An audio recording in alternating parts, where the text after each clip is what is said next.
Madame, Monsieur, bonsoir et très heureux de vous retrouver. Et dans cette grande édition du journal télévisé de 19h30 du mercredi 20 mai 2026, au sommaire de l'actualité, pénurie de carburant constatée dans la capitale et économique Pointe-Noire. Les fluides précieux manquent à l'appel dans de nombreuses stations-service. Puis santé publique, difficulté des médecins dans la prise en charge de l'hypertension artérielle. Amélia Baker nous en parlera dans cette édition. Fin éliminatoire de la Coupe d'Afrique des Nations de football 2027. Le Congo est logé dans le groupe G. Le développement de ces titres dans une poignée de secondes.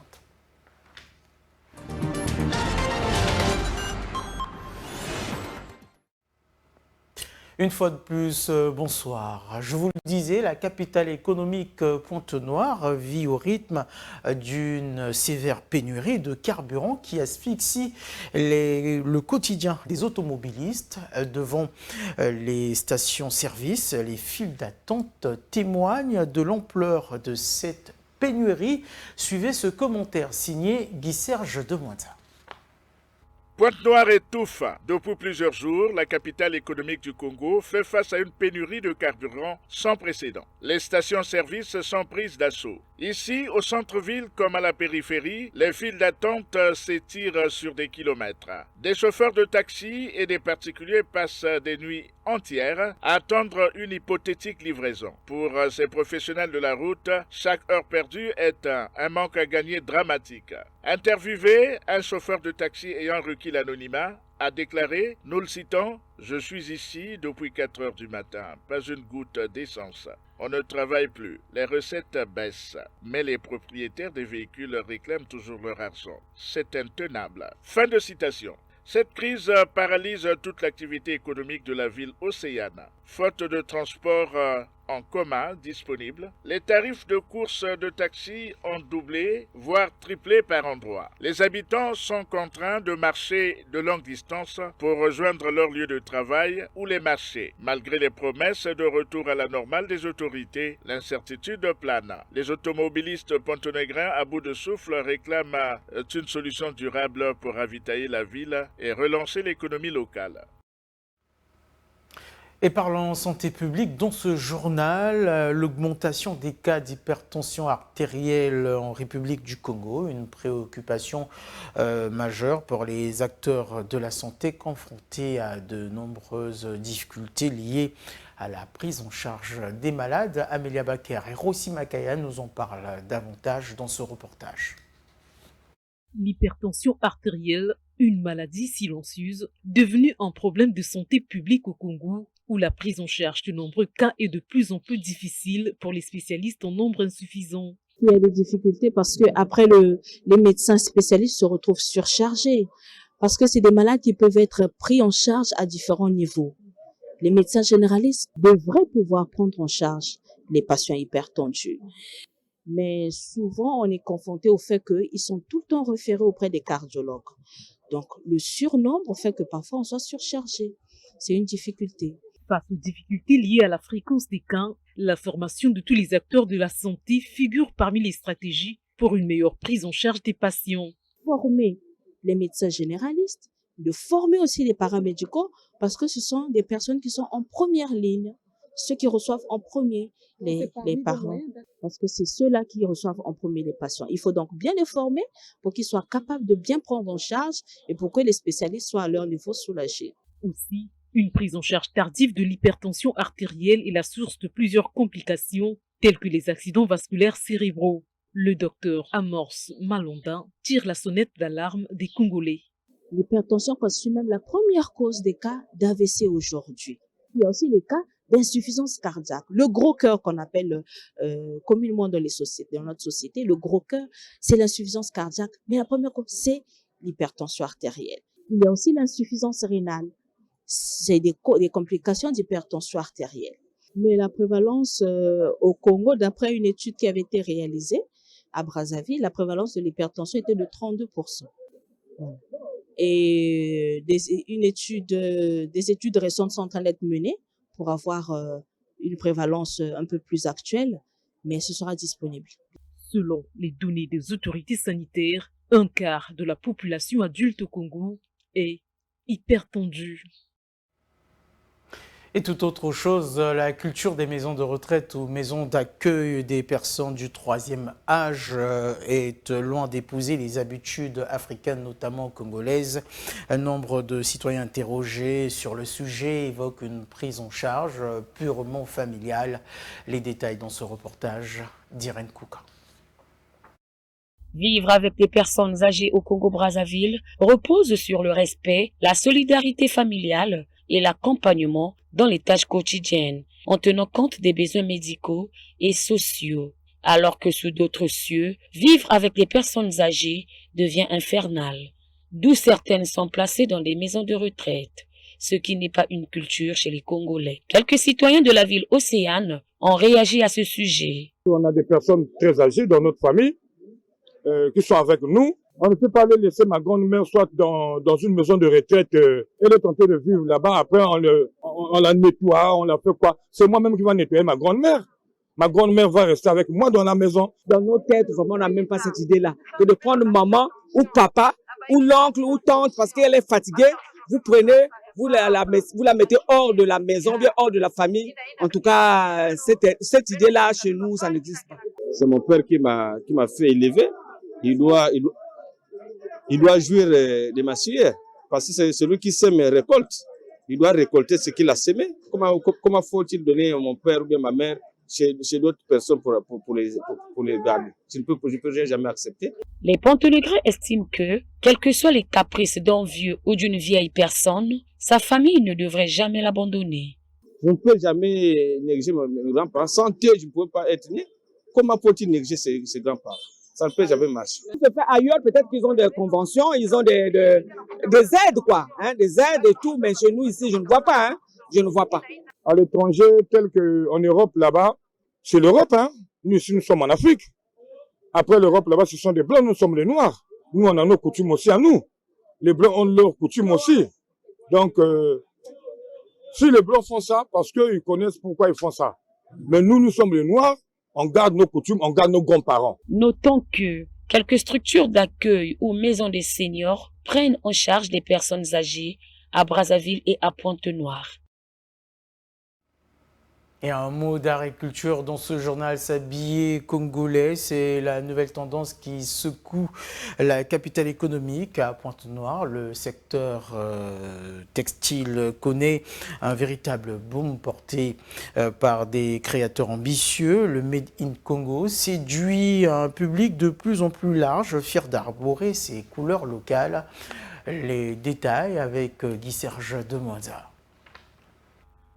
C'est le nouveau cœur battant de l'économie créative à Pointe-Noire. Dans la capitale économique, le secteur textile vit une véritable révolution. Le Made in Congo n'est plus une tendance, c'est un boom économique. Fini l'époque où la friperie et les importations dictaient la mode. Aujourd'hui, les créateurs pontonégrins imposent leur propre identité. Leur recette? Allier le pagne traditionnel aux coupes urbaines et contemporaines. L'un des stylistes modélistes qui a requis l'anonymat affirme que les mentalités ont changé. Les pontonégrins veulent porter des vêtements qui racontent leur histoire avec des finitions de qualité internationale. Résultat, les carnets de commandes explosent. Cette transition stimule toute une chaîne de valeur locale, des tailleurs de quartier aux boutiques de prêt-à-porter haut de gamme. Mais le défi reste de taille. Pour passer de l'artisanat à l'industrie, les entrepreneurs doivent surmonter le coût des matières premières importées et le manque de structures de formation de masse. Qu'importe, la jeunesse locale fonce, portée par les réseaux sociaux pour exporter le style ponton bien au-delà des frontières du pays. À Pointe-Noire, le textile ne fait plus seulement habiller. Il tisse l'indépendance économique de demain. Et puis, prélude au lancement officiel des programmes de la nouvelle chaîne de télévision Mag News 2024. Mag News 24, allais-je dire. Le Conseil supérieur de la liberté de communication a visité hier mardi les locaux de la dite chaîne située au centre-ville de la capitale économique Pointe-Noire. Les détails dans ce reportage.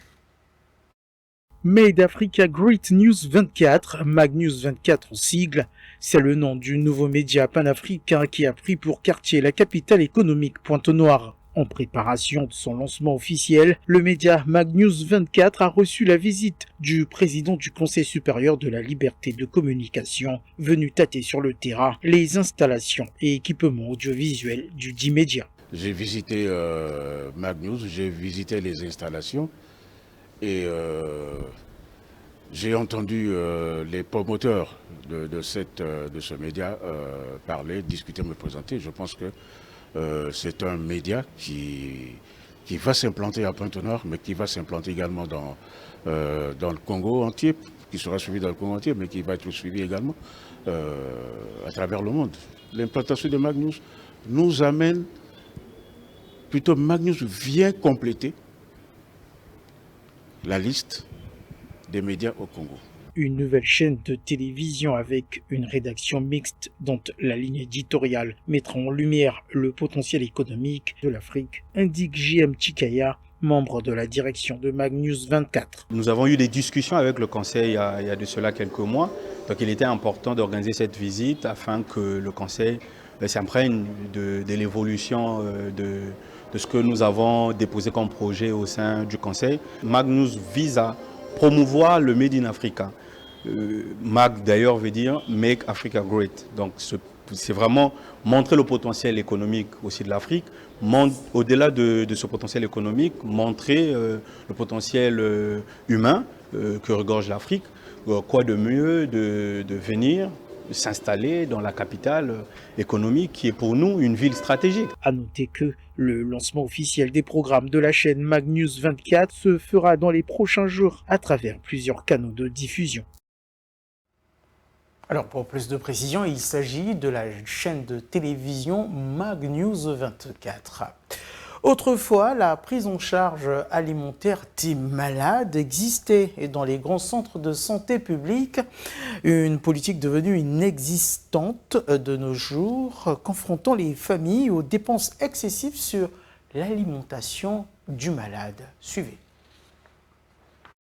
La nutrition, une partie intégrante de la prise en charge des malades dans les hôpitaux, constitue l'un de leurs droits fondamentaux. Seulement, cette politique nutritionnelle, pourtant prévue dans les systèmes des soins, a disparu dans la plupart des établissements de santé publique du pays, aux grandes dames des populations. Grégoire Moandin se souvient encore autrefois. À cette époque, à ce que je sache, il y avait la prise en charge, mais ils se nourrissent eux-mêmes. C'est une préoccupation pour les malades en principe. Donc pour nous, c'est un regret. Voilà pourquoi les gens de temps à autre regrettent beaucoup et viennent difficilement dans cet hôpital. Donc nous manifestons en principe un regret pour ça. Ça fait un moment que nous sommes là à l'hôpital assisté. On voit ça, il y a des gens qui sortent de fois pour aller s'acheter quelque chose à manger, des trucs à manger de l'autre côté du goudron là. Si seulement ça existait réellement, est-ce que vous pensez que les gens devraient quitter l'hôpital pour aller s'acheter à manger de l'autre côté du goudron? Même les malades avec des cathéters. Pour ces Ponténégrins, la prise en charge nutritionnelle des patients internés est l'un des déterminants majeurs pour l'amélioration de leur état de santé, mais aussi l'allègement des dépenses pour les gardes malades et leurs familles. C'est très important que les malades soient nourris, parce que je dirais même que non, nourrir une personne, c'est peut-être en une partie liée à la maladie de la personne. Parce qu'une personne, tu ne peux pas prendre les médicaments aujourd'hui, suivre un traitement, sans que tu aies quelque chose à manger dans le ventre. Ça n'a pas de sens. Imagine, tu prends un traitement, tu as un traitement à 12 heures ou bien je sais pas. On voit ça souvent avec ceux qui prennent les produits du palu. On te dit, avant de prendre ce produit-là, il faut d'abord que tu puisses bien manger. Maintenant, est-ce qu'une personne qui n'a pas mangé peut prendre un produit? Ça n'a pas de sens. Je ne crois pas que là, ça va marcher. Ou bien le traitement ne va pas avoir d'impact sur le corps de la personne. Psychologiquement, si vous êtes nourri par l'hôpital à un moment à l'autre, mais ça vous diminue les charges, non? Parce que quand un malade il a faim, mais la faim aussi c'est une maladie. Est-ce que vous comprenez? Mais maintenant, si par conséquent, il est nourri, ce qui revient à dire qu'on réduit les dépenses pour ces malades-là. L'amélioration de l'offre des soins de santé des populations figure parmi les chevaux de bataille du gouvernement. Aussi, les Congolais plaident-ils pour une réinsertion de cette politique favorable aux patients dans le système sanitaire du pays en vue d'une prise en charge complète. Et parlant sécurité routière à présent, de nombreux conducteurs s'adonnent à la pratique des dépassements et souvent de manière excessive. Un comportement qui conduit à de nombreux accidents de la route, comme l'indique ce reportage signé Saint-Cyr Mafouta Paris. Le dépassement, c'est une manœuvre dangereuse. Je pourrais même ajouter très dangereuse, parce que le dépassement, il est source de nombreux accidents. Donc, il faut remplir toutes les conditions pour que le dépassement se fasse normalement. Cette manœuvre, souvent dictée par l'impatience de nombreux conducteurs ou une mauvaise évaluation des risques, transforme une action banale en un danger mortel pour tous les usagers de la route.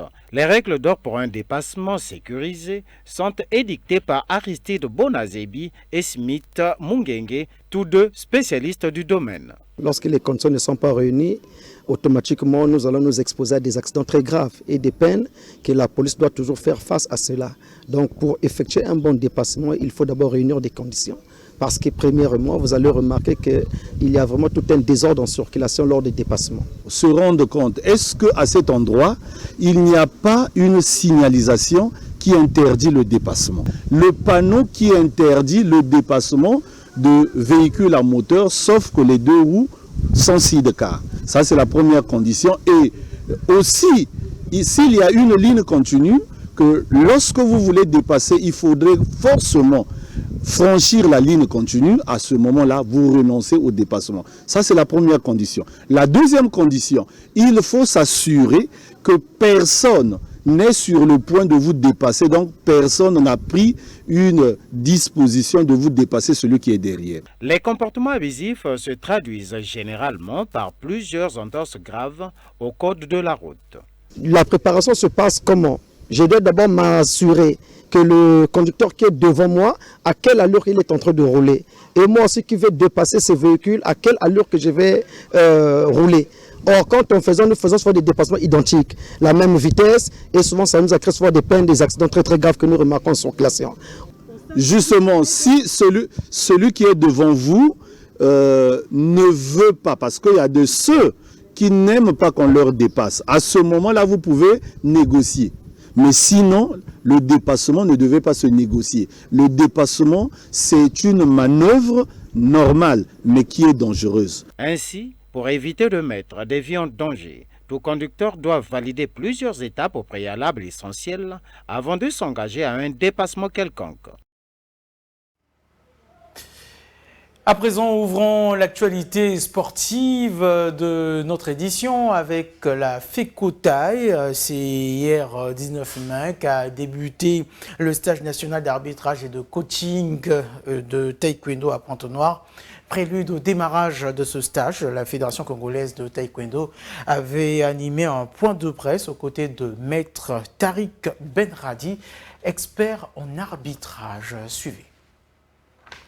Dans le but de relever le niveau du taekwondo congolais, maître Adel Rayan, président de la FECOTAI, a initié un stage national d'arbitrage et coaching. Stage qui sera animé par maître Tariq Benradi, président de la commission d'arbitrage de l'Union africaine de taekwondo. Le stage-là, il est sous le cadre du programme de développement du taekwondo au niveau de l'Afrique, lancé par l'Union africaine de taekwondo il y a quelques années, sous le patronage de M. Idi Issaka, le président de l'Union africaine de taekwondo.